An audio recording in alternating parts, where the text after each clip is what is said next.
Hello, आज हम question number 2 के बारे में बात करेंगे कि प्रोसेस ऑफ परसेप्शंस के बारे में बात करेंगे और कौन-कौन से फैक्टर जो है इन्फ्लुएंस करते हैं आपके परसेप्शंस को। तो ये इम्पोर्टेंट क्वेश्चंस है एमसीक्यू 01 का।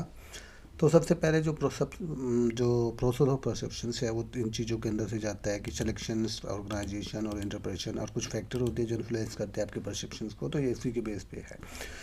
इसमें बताया गया कि जो परसेप्शन है वो प्रोसेस है इंडिविजुअल की जो सेंसिटिव इंफॉर्मेशन है और एक्सटर्नल जो इन्वायरमेंट है उसके बेस पे वो अडोप्ट करता है। इसके अंदर क्या है, subjective influence by the person experience, उसके खुद के एक्सपीरियंस, उसकी एबिलिटी, उसका एक्सटर्नल जो उत्तेजनाएं होती है, परसेप्शंस होता है, उसके ऊपर है। इसके अंदर 3 मेन स्टेज होते हैं। सबसे पहले होता है सिलेक्शन। जो मेन जो सिलेक्शन है उसका जो किसी भी चीज़ का आप जो चीज़ें लेते हैं उसका जो सिलेक्शन है उसकी इंटेंसिटी के ऊपर, प्रभाव के ऊपर चलता है। कितना उसका रिपीटेशन है, उसकी कितना कॉन्ट्रास्ट है और कितना वो रिलेवेंस है पर्सनल एक्सपीरियंस से रिलेटेड। तो ये जो है, जब आपका सिलेक्शन कंप्लीट हो जाता है किसी पर्टिकुलर चीज़ के लिए, उसके बाद उसके अंदर आता है ऑर्गेनाइजेशन। हमारा ब्रेन जो है उसको ऑर्गेनाइज करता है। जितने भी उत्तेजनाएं हैं, परसेप्शन हैं, उनको एक मीनिंगफुल पैटर्न में कौन सा सबसे इम्पोर्टेंट है, फिर लेस, फिर उससे कम लेस, इस तरीके से एक मीनिंगफुल जो पैटर्न्स है वो माइंड के अंदर में बनते हैं। और उन्हीं के बेस पे जो है यही होता है कि कितनी कंटिन्यूटी है उसके अंदर, कितना क्लोजर है, प्रॉक्सिमिटीज हैं। ये हमारे लॉजिकल स्ट्रक्चर में हमारे माइंड में ये आता है। जो हमने सिलेक्शन किया, मान लिया वो 3-4 हैं, तो सबसे इम्पोर्टेंट कौन सा है, फिर नेक्स्ट कौन सा है। तो इस तरीके से हमारे पास परसेप्शंस की प्रियोरिटी बनती है। पहले परसेप्शन का सिलेक्शन होता है, फिर ऑर्गेनाइजेशन होता है, फिर होता है इंटरप्रिटेशन। हम डिसीजन लेते हैं कि कौन सा अच्छा है, कौन सा हमें किस पे ज़्यादा काम करना चाहिए। तो फिर एक इम्पोर्टेंट असाइन होता है।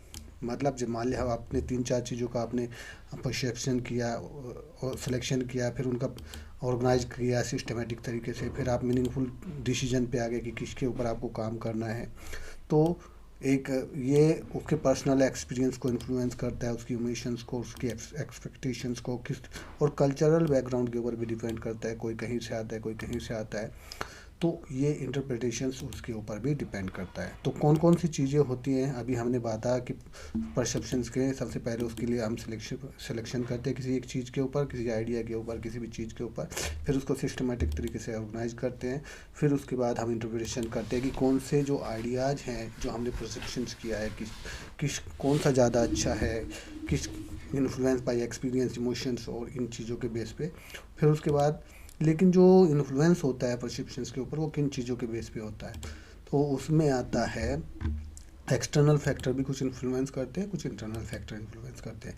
एक्सटर्नल जो फैक्टर्स होते हैं उसके अंदर इंटेंसिटी आता है, कॉन्ट्रास्ट, मोशन एंड रिपीटेशन, कितनी बार वो रिपीट हो रहा।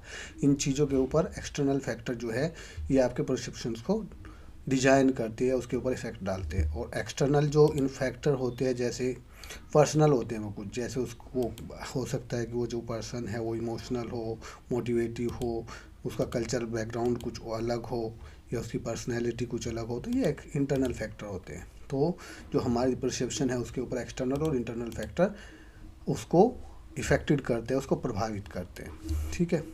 तो ये जो है क्या करते हैं, जो परसेप्शन ये हमारी कम्युनिकेशन एबिलिटी को इन्हेंस करता है, बढ़ाता है, डिसीजन मेकिंग पावर को बढ़ाता है, इंटरपर्सनल रिलेशन को अच्छा करता है, चाहे वो पर्सनल में हो या ऑर्गेनाइजेशन के तरफ से हम उस चीज़ को करते हो। तो इन चीज़ों को ध्यान रखना है। जब भी आपका क्वेश्चन आए कि प्रोसेस ऑफ परसेप्शंस क्या है, उसके फैक्टर क्या है इन्फ्लुएंस करने वाले, तो आपको कहना है कि जो है प्रोसेस जो परसेप्शंस के अंदर हमारा किस पेस पे काम करता है, सिलेक्शन पे, फिर ऑर्गेनाइज करते हैं एक सिस्टमेटिक तरीके से, फिर हमें उसको इंटरप्रेट करते हैं कि कौन सा मीनिंगफुल है।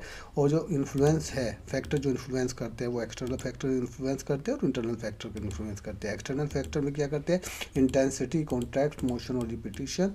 और इंटरनल फैक्टर के अंदर करते हैं जैसे इमोशन हो सकती है, मोटिवेशन हो सकती है, कल्चरल बैकग्राउंड होती है और पर्सनैलिटी होती है। ये किस चीज़ को इम्प्रूव करते हैं, हमारी परसेप्शंस, हमारे कम्युनिकेशंस को, हमारे डिसीजन मेकिंग को, इंटरपर्सनल रिलेशंस को, चाहे वो पर्सनल हो या ऑर्गेनाइजेशनल पॉइंट ऑफ व्यू से हो। Thank you.